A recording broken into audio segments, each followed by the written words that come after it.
આત્મા પ્રોજેક્ટ અંતર્ગત દાહોદ જિલ્લાના વિવિધ તાલુકાઓમાં પ્રાકૃતિક ખેતીની યોજાતી તાલીમ.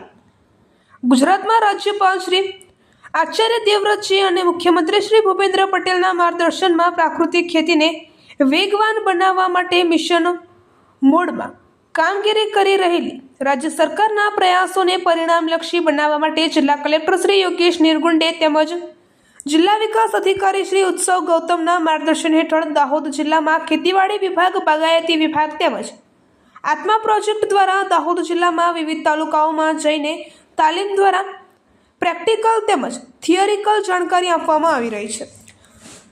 દાહોદમાં ખેડૂતોને રાસાયણિક ખેતી થકી થતી સમસ્યાઓ તેમજ નુકસાન અંગેની વિસ્તારપૂર્વક જાણકારી આપીને પ્રાકૃતિક ખેતી અપનાવવાથી થતા અનેકો ફાયદાઓથી વાકેફ કરવામાં આવ્યા હતા. કૃત્રિમ ખાતર અને જંતુનાશક દવાઓના વધુ પડતા ઉપયોગથી જમીન અને વાતાવરણ સાથે માનવ શરીરને થતા જોખમ ઉપરાંત પ્રાકૃતિક ખેતી કેટલું લાભદાયી છે તે અંગે અનેક ગામોના ખેડૂતોને જાગૃત કરવામાં આવ્યા હતા.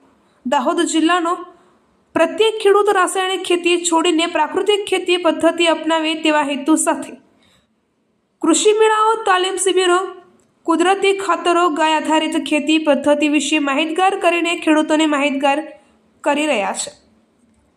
અહેવાલ માંજુભાઈ બારિયા, દાહોદ જિલ્લા બ્યુરો ચીફ.